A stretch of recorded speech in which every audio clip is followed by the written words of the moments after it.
Why Willson Contreras just may be the reason Craig Breslow isn't trading for a power bat.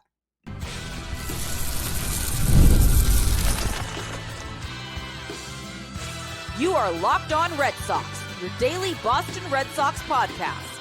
Part of the Locked On Podcast Network, your team every day. Hello and welcome to Locked On Red Sox. I'm your host, Gabby Maljanian, and on today's show, I'm going to be discussing some social media comments from a very important person within the Boston Red Sox community that has people buzzing on social media, and a concerning step back for an important player, plus the player who's really just been a hero for this Boston Red Sox team this season, including in last night's game. And it's no mystery, and I've said it numerous times on this show before, that offense is the biggest weakness with this Red Sox team right now. That is the aspect of the game that this team just needs more of. And it's crazy because even if they had just an average offense, they would literally be one of the best teams in baseball. And that's not even an exaggeration. Literally, their record would be up there with the best teams in the league if their offense was average, even if they could score 4 or 5 runs on a more regular basis. And that a lot has to do with the fact that the pitching has been dominant. And the pitching staff as a whole is starting to play out to be what Craig Breslow pictured it to be going into this season, because Breslow went on record in the offseason and said we're focusing on run prevention, and that was a running joke early on in the season because they weren't really preventing runs except their own. But the defense has really shaped up a lot, and the starting rotation has been starting to figure things out, and Garrett Crochet isn't even back from the IL yet. So that's all great and good, but the Red Sox still can't score runs. And a lot of that has to do with the fact that they just don't have a lot of home run power in the lineup and guys who can really launch the ball with runners on base and get that impactful hit. One player who for sure can do that is Willson Contreras, and he was once again the hero offensively for the Red Sox last night in a 3-1 win against the Kansas City Royals. Willson Contreras went 1 for 4 in that game, but the one hit mattered because it was a 2-run homer for the Boston Red Sox. So he got his average up to 253 with a 360 on base percentage and 481 slugging percentage with that hit. Now, this is not even close to the first time Willson Contreras has done this season. We've seen multiple times this season him be the guy who launches one over the fence and gets that big hit for the Boston Red Sox to either give them the lead or increase a lead. We saw it over the weekend, and we've seen it multiple times, especially as of late. He's been a guy who's been able to really click offensively and get that big hit for this team. So his home run last night was his 10th home run of the season, which is leading the Boston Red Sox. It traveled 435 feet at 110 miles per hour. So that ended up being the key hit for this team. And again, he's now hit double digits in the home run category. So to go along with his 253 batting average now on the season and his 10 home runs, he also has 40 total hits, 27 RBIs, and 21 runs scored over 45 games that he's played. So those are all really strong stats, not to mention the fact that he's been able to play in nearly every game. He did miss a couple games recently due to some pain that he was dealing with, but the Red Sox just wanted to be cautious a little bit with it. So they gave him some rest time, but then he came back and recovered better than ever. And he's just been able to stay on the field. And that's been a huge thing for this Boston Red Sox team, for a guy who not only has contributed a lot with the bat, but also has been a key asset defensively at first base as well. He's currently ranked in the top 5 to 10 offensive first basemen in the league because he's heavily boosted by an elite on base percentage and top tier exit velocities overall. So he's just finding ways to get on. And even though some of that is him getting hit by a pitch, because he does get hit by a pitch more often than basically any other player, he's also just steadily getting on base. We don't really see a lot of times where Willson Contreras goes a long streak without getting on base in some capacity. So he's getting on base a lot, but he's also hitting the ball really hard. And he's also producing a 130 WRC plus, and WRC stands for weighted runs created plus. So that quantifies him as 30% better than the league average hitter. So what exactly does WRC plus mean? So weighted runs created plus is essentially an advanced baseball stat that measures a hitter's total offensive value and compares that to the league average. So it accounts for all offensive contributions like walks, singles, and home runs while adjusting for ballpark factors as well. So 100 is the league average for position players. So anything above 100 equals the exact percentage that a player is better than the league average. So 130 means that he's essentially 30% better than the league average when it comes to his offensive contributions in general. So that's super positive. So everything below 100 equals the exact percentage that a player is worse than the league average. So if someone had a 90 WRC plus, that would essentially mean they're 10% worse than average. So he's at 130, 30% better than the average player, which is great. So it's useful because it also incorporates park adjustments. So it essentially neutralizes the effects of the stadium that a player hits in. So for example, if you're playing half of your games in the high altitude of hitter-friendly Coors Field or the massive dimensions of pitcher-friendly T-Mobile Park, will not artificially inflate or deflate your numbers. So essentially, it's pretty fair in that regard when it comes to this stat. It also adjusts for the overall run scoring environment of that specific year or decade, allowing you to easily compare a hitter's performance from different eras in general. So unlike traditional stats like batting average, where all hits are treated equally, WRC plus essentially assigns proportional run values. So that means a home run inherently gives you more credit than a single does. So the more impactful hits that you're recording, the higher that number is going to be for you. So that's a good way to measure a hitter's effectiveness. And we are getting exactly that from Willson Contreras. And when they traded for Willson, I was all for it because I thought his bat would fit in great with this Red Sox team. He's just been one of the most consistent hitters overall in baseball in the last few seasons, and the Red Sox really needed somebody like that who's just able to get on base. And he is a guy who can get that big hit when they need it a lot of the time. But here's the problem. It's still not enough.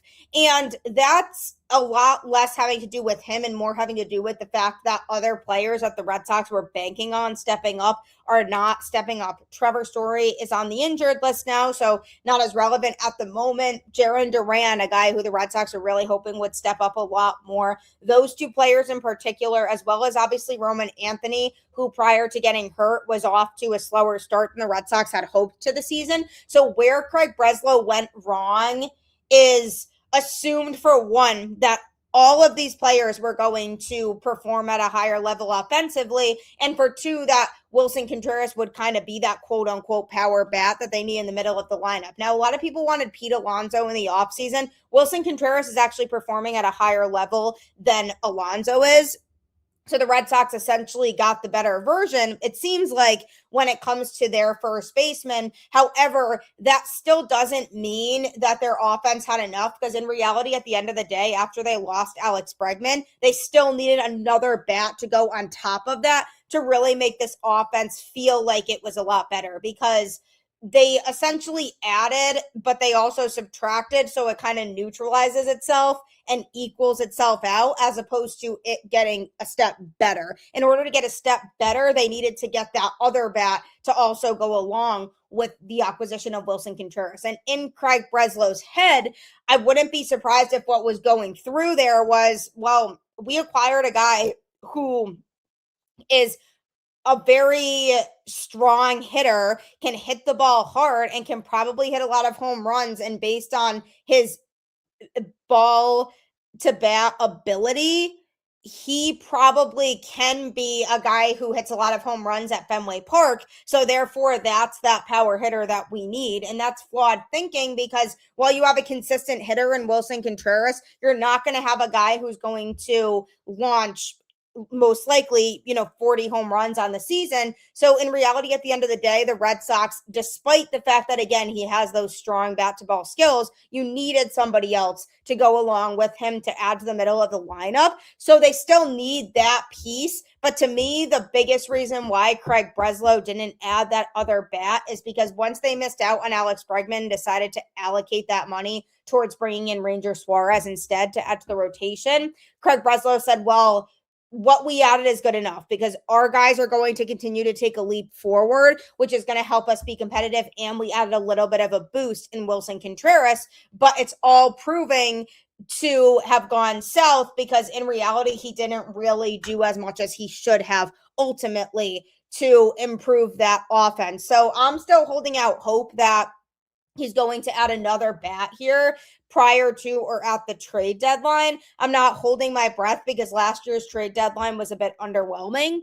But what I will say is I really do like what I've seen from Willson Contreras, and there's no doubt about the fact that he's been a bat that this lineup desperately needed this season. So I'm just hoping that he continues to perform at a high level and the Red Sox continue to add to the lineup, realizing it needs more juice. So hopefully that happens. But coming up, Roman Anthony dealt with a bit of an injury setback, and I'm going to be discussing that next. If you're looking to score last-minute tickets to any live event, whether that's a sporting event, comedy show, concert, you name it, Gametime has you covered. Getting tickets to events like that can honestly feel like such a grind with long queues, surprise fees, and prices jumping at checkout. So that's exactly where Gametime comes in because the Gametime app gives fans the advantage with constant innovation. It's how you unlock amazing tickets and experiences in just a few taps. It also has the Gametime guarantee, which means you get 100% authentic tickets delivered on time and at the best price. So 2 taps and it's done. No stress, no hidden fees, just great seats in minutes. That's what makes it so easy to decide last minute to hit a game. Take the guesswork out of buying MLB tickets with Gametime. Download the Gametime app, create an account, and use code LOCKEDON for $20 off your first purchase. Terms apply. Again, create an account and redeem code LOCKEDON for $20 off. Download the Gametime app today. ED is way more common than most guys think. Millions of guys deal with it at some point. And that's exactly why HIMS offers a straightforward way to handle it. HIMS connects you with licensed healthcare providers online, giving you access to legitimate ED treatment options from the comfort of your home. No awkward appointments, no pharmacy lines, just a straightforward process that makes it easier to take care of yourself. The whole process is simple. You just complete a quick online intake and a provider reviews your information. If treatment is right for you, it ships directly to your door in discreet packaging, which makes the whole experience feel private and stress-free. To get simple online access to personalized, affordable care for ED, hair loss, weight loss, and more, visit hims.com/lockedonmlb. That's hims.com/lockedonmlb for your free online visit. hims.com/lockedonmlb. Prescription required. See website for details and important safety information. Sildenafil is the generic version of Viagra. Viagra is a registered trademark of Viatris Specialty LLC. HIMS is not affiliated with or endorsed by Viatris.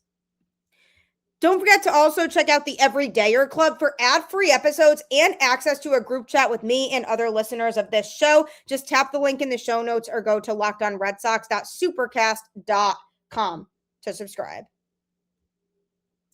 The Red Sox got a big win over the Kansas City Royals last night, and keep in mind that the Royals are also struggling, so this feels like a series the Red Sox really have to capitalize on and win. The Red Sox are now 20-27 on the season, and the Royals are 20-28. So basically the same in terms of how things are going for these two teams this season. So this feels like a series in which the Red Sox can hopefully gain some momentum and start to turn things around a little bit.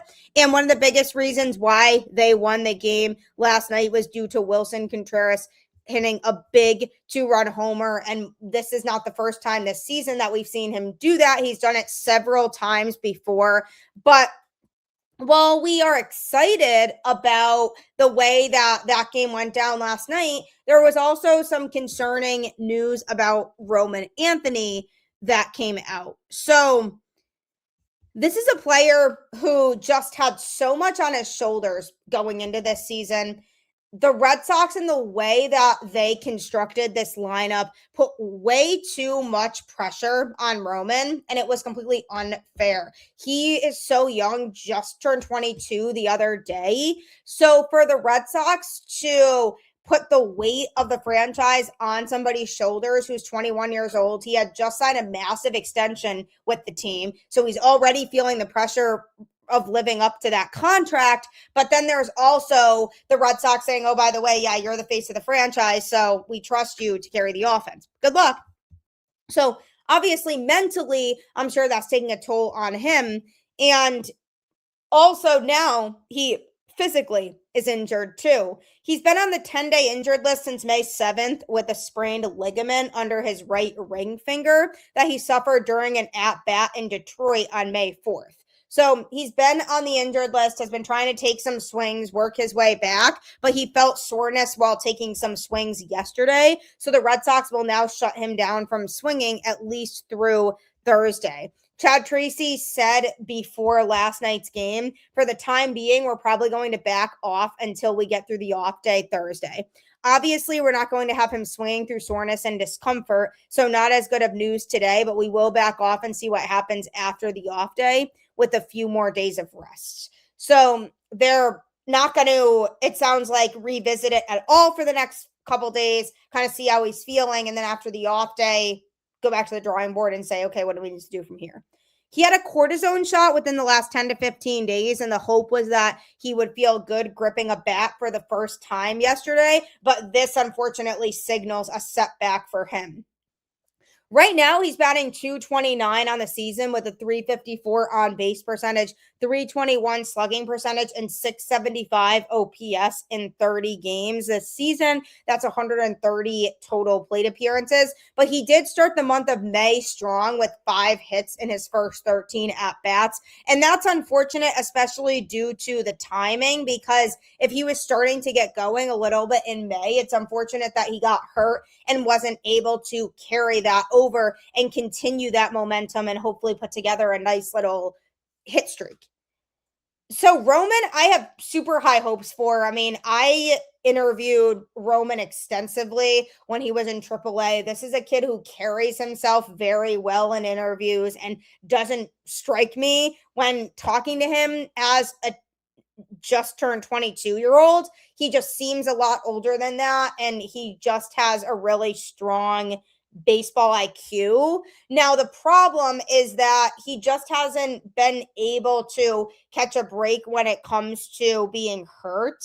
He has dealt with a few different injuries over the course of his time so far with the Boston Red Sox, and that's something that the Red Sox are definitely keeping in mind right now is, okay, is he going to be able to come back and stay on track with his development? Because that's the biggest thing with injuries that could cause a player to struggle, is if they miss so much time and it sets them back in their development, then they're looking at the situation and saying, all right, well, what if this player doesn't turn into what we expect him to be? And the Red Sox spent so much time investing in building around guys like Roman Anthony, Marcelo Meyer, even Christian Campbell, which that's a conversation for another day because he's still in AAA, and who knows if / where there's really going to be a spot for him on this team. So that's another complication that the Red Sox are going to have to figure out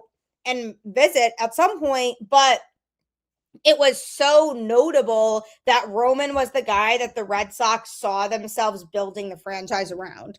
So for Roman to be out for an extended period of time, not only does that hurt the Red Sox offense, because you need your A squad out there, you need your guys out there who are going to get those big hits when you need them, but also for his sake, if he's starting to get going at the plate, now he's going to have to deal with coming back after his injury and trying to get himself back on track offensively. So obviously it's not an ideal situation when it comes to Roman being hurt. Now it has allowed a guy like Mickey Gasper to come up and get more regular at-bats. He's been in the lineup basically every day, primarily serving as the DH, so that Connor Wong and Carlos Narvaez can continue to catch. But Mickey Gasper is a versatile player because not only does he catch, but he can also play in the infield, particularly at first base. With Willson playing first base every day, he kind of has that locked up. So it wouldn't really make sense to put Gasper there unless they do want to give Willson Contreras an off day.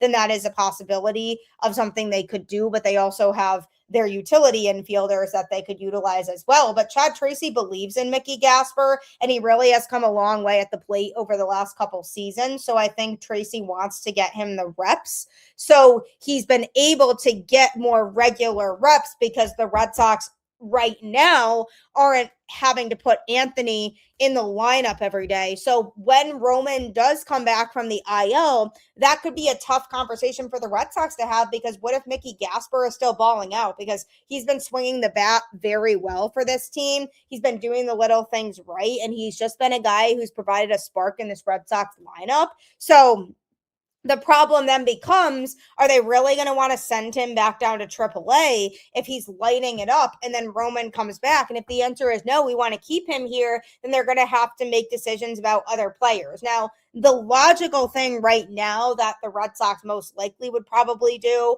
is maybe send Nick Sogard back down to AAA when Roman comes back, or when Trevor Story comes back, whoever comes back first, send Nick Sogard back down to AAA. I like Sogard. I think there's a lot of strong aspects of his game that he provides, but I think the Red Sox see this as a temporary call-up for him, and that he's somebody they would send back down upon the return of somebody else from the injured list. So then if they send Sogard back down, then the infield situation becomes, okay, if Trevor Story's still hurt and we have Marcelo Meyer at second base and maybe transitioning to shortstop at some point, we have Caleb Durbin at third, we still have an open position, then maybe they go and they have Ander Monasterio play that other position, and then Mickey Gasper continuing to DH. So that is probably what they would do at the time. But if Roman comes back, then he's ready to be in the lineup every day again, then keeping Sogard makes a little bit more sense because there's more of a spot for him because he's an infielder. Whereas Gasper, yes, he's a versatile player, but you're not going to take Willson Contreras off first base, and then it would be hard to navigate with the other catchers. So that's something they're going to have to figure out down the road. But the timeline for Roman Anthony right now is still unknown in terms of when he comes back. He likely is going to have to do at least one rehab assignment in AAA. I would imagine they would probably have him spend a little bit of time there just to make sure that he's fully back on track and ready to go and amping himself back up to come back into games at the major league level. So he is definitely going to need a rehab stint. It's just a matter of how long it's going to be and how far away that rehab stint is. Is it going to be next week? Do they need to give him another month or so? It just really depends on his progress. And injuries obviously are unfortunately part of the game, and we never want to see injuries to any player, but it's definitely unfortunate that Roman, the guy who they really have high hopes for, that they're hoping is going to be that cornerstone piece for the future, is dealing with an injury, because it would have been exciting to see him hopefully get his bat going.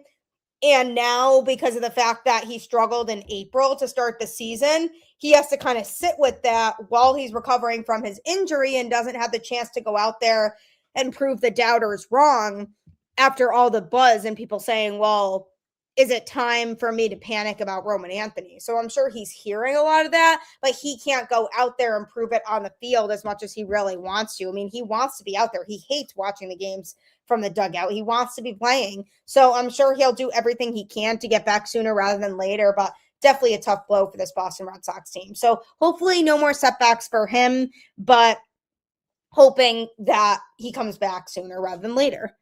Coming up, though, a wife of a Red Sox legend made some interesting comments on Twitter that I'm going to be discussing.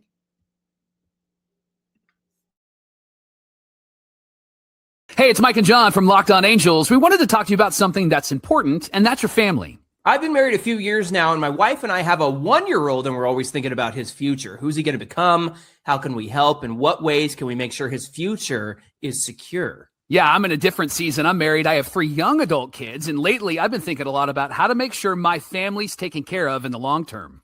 This is why life insurance matters, not because it solves everything, but because it helps provide financial security for the people you love the most. And that's where Ethos comes in. Ethos makes getting life insurance fast and easy, 100% online. You can get a quote in seconds, apply in minutes, and even get same-day coverage, and there's no medical exam. You just answer a few simple health questions online, and you can get up to $3 million in coverage. Some policies are as low as $30 a month. So take 10 minutes to get covered today with life insurance through Ethos. Get your free quote at ethos.com/lockedonmlb. That's ethos.com/lockedonmlb. Get up to $3 million in coverage in as little as 10 minutes at ethos.com/lockedonmlb. Application times may vary. Rates may vary. Baseball season is here, and now you can trade every game on KALSHI. By trading every single game, it gives you so many different options for payouts. So, for example, if you go on KALSHI's site and you search the Red Sox, you could get this Red Sox versus Royals series. So I'm looking at it right now, and for tonight, it gives the Red Sox winning a 52% chance. So if you hit yes there, and then you type in next to dollars and put 100, it'll tell you what the payout is. So the payout, if yes, is $182.66. You can actually buy that for that payout. And if the Red Sox win, you are collecting money. So what's better than being able to watch your favorite teams and make money while doing it? That's KALSHI. Just download the KALSHI app and use code LOCKEDON to get $10 when you trade $10. On KALSHI, you're trading against peers in a live market, meaning there's no house. And as the probability changes, you can buy in and out of your position. For a limited time, download the KALSHI app and use code LOCKEDON to get $10 when you trade 10. KALSHI, KALSHI, trade on anything. 18 plus only. Restrictions and eligibility requirements apply. Event contract trading involves risk and may not be suitable for all investors. Prices, values, and available markets may differ from those mentioned. For more information, see kalshi.com/regulatory. Well, it was nice to see the Red Sox pull off a win against the Royals last night. And these wins don't come very often for this team, so might as well enjoy them while we get them. And not only was Willson Contreras huge in that victory, but Sonny Gray shoved once again. 6 innings, 5 hits, 1 run, 1 walk, and 9 strikeouts. 80 pitches, 54 strikes, and now has a 2.93 ERA on the season. That's notable. Outside of a couple rough outings, Sonny Gray has been dominant for this Boston Red Sox team, and location is a lot of it, and he was hitting his spots on his off-speed pitches in this game and executing very well. So he coasted through another strong outing, and I'm just glad that the Red Sox were able to get the win for him.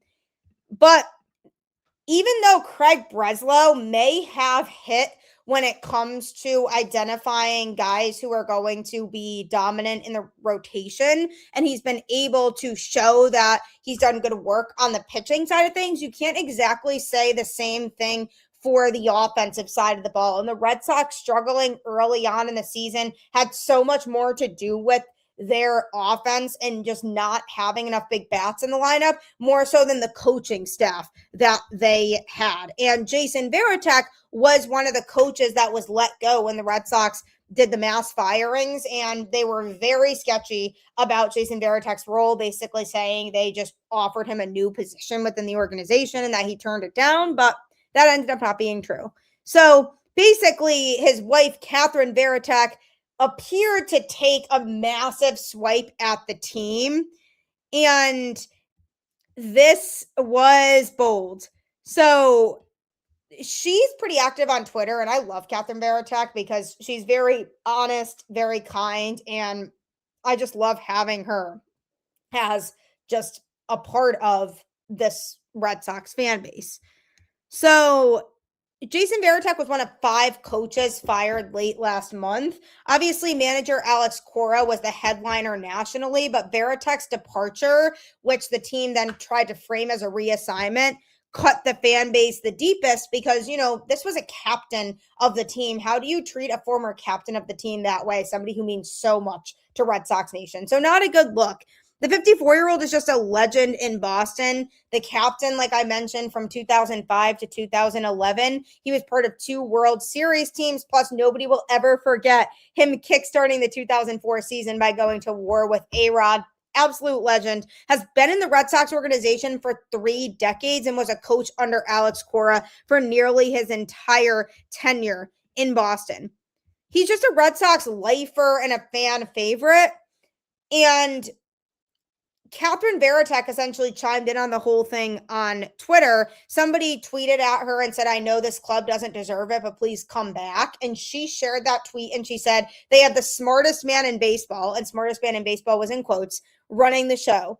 They'll be okay without Jason. That's what they wanted. It's what's best for the team, with a smiley face. So some people were saying, is this sarcasm or is she being legitimate? So putting smartest man in baseball in quotes emphasizes the sarcasm in there, basically saying, well, Craig Breslow insisted that he knows what he's talking about. He knows better than anybody. Jason Varitek is not what's best for the organization anymore, so let him do his thing. Talk about shade. This is absolutely incredible because this is the wife of somebody who's just so well respected among the city of Boston. Jason Varitek, who's been with the Red Sox organization for so long, and just a guy who approached the game the right way. And this was just such a swipe at Craig Breslow, and more has just been coming out about people's real feelings about Craig Breslow. And if I'm Craig, I'm really feeling the pressure to add pieces that are going to make this baseball team better. Because right now, he's not exactly people's favorite person. And part of that has to do with the roster construction, but also the way that this coaching thing was handled. And everything's in Craig's hands. I mean, Sam Kennedy literally said that they hired Craig for a reason and they trust him and they're going to do what he thinks is best. So obviously what he thought was best was getting rid of all those coaches, including Jason Varitek. And for Catherine to go out there and be vocal about it and basically take a pass at Craig Breslow is telling. Because if the Veriteks don't feel right about Craig Breslow, I mean, that's saying something because of the fact that, like I said, these guys are Red Sox lifers. And it's just unfortunate that Craig Breslow is doing his job in a way that he really doesn't care what relationships get tarnished along the way. And he has a certain way of feeling like the baseball team is better off. And it doesn't seem like there's going to be any changing his mind. But this is where he really needs to shine. This is where he has to try to silence the haters and say, look, you might not agree with all my decisions, but they're right. This is what's best for the team. I'm getting us on the winning track. Because you can make a drastic move by firing all these coaches. But if you make a drastic move to fire all these coaches, you better hope something changes. And things haven't gotten much better. I love Chad Tracy. He was thrown into a tough situation with this roster, but it's not like the offense miraculously got better. They still have the same underlying issues, and that ultimately falls on Craig Breslow for not improving the offense enough during this offseason. I never thought we'd see the day that Catherine Varitek would end up mocking the Red Sox organization on Twitter, but here we are. This is where things stand. And now how are other Red Sox legends supposed to look at this organization and take it seriously? I mean, if I were in their shoes, I absolutely wouldn't. So it's sad. But the point is now Craig really needs to do something else to improve this team. Because if this team continues to lose a lot of games, everybody's going to be so out on Breslow if they aren't already. And if other members of the front office are not starting to feel like they have to question whether they can trust Craig or not, then I don't know what to say. This is going to be a big upcoming trade deadline for him and a big upcoming offseason for him. If he goes into this offseason and doesn't do much, or even he goes into the trade deadline and has one similar to last year, the Dustin May trade deadline, if he pulls something like that again, then I have to imagine the Red Sox are going to start thinking about change. But Catherine Verichek took a pass at him, and I'm all for it. She was not lying. Craig seems to think he's above all and above everybody else, and he knows what he's doing. And we're just going to have to live with it for now because this is what the Red Sox chose. So pressure's on, Craig. Add a bat, please, like I've been saying the entirety of the season. So hopefully they will, not holding my breath, but thanks so much as always for tuning into the show and making it your first listen of every single day. Make sure to keep tuning in Monday through Friday. So subscribe and follow the show on any podcast platform so you don't miss a single episode. Later this week, I will be having a former Red Sox reliever on the show. You definitely will not want to miss that. So make sure you're subscribed. Also, you can follow me on social media at Gabby Maljanian on Twitter or at Gabby_Maljanian10 on Instagram. Plus, the show is available on Twitter at LO_Red Sox. Make sure you follow that as well. If you never miss an episode, the Everydayer Club is built for you. Get Locked On Red Sox ad-free, plus members-only Discord access and more. Head to LockedOnRedSox.supercast.com to join the club. For those of you on video, we send you to the first ever 24/7 national Locked On Podcast Network YouTube channel. On audio for your second listen, go check out Locked On MLB. Thanks so much as always. Keep the faith, go Red Sox, and I'll catch you on the flip side.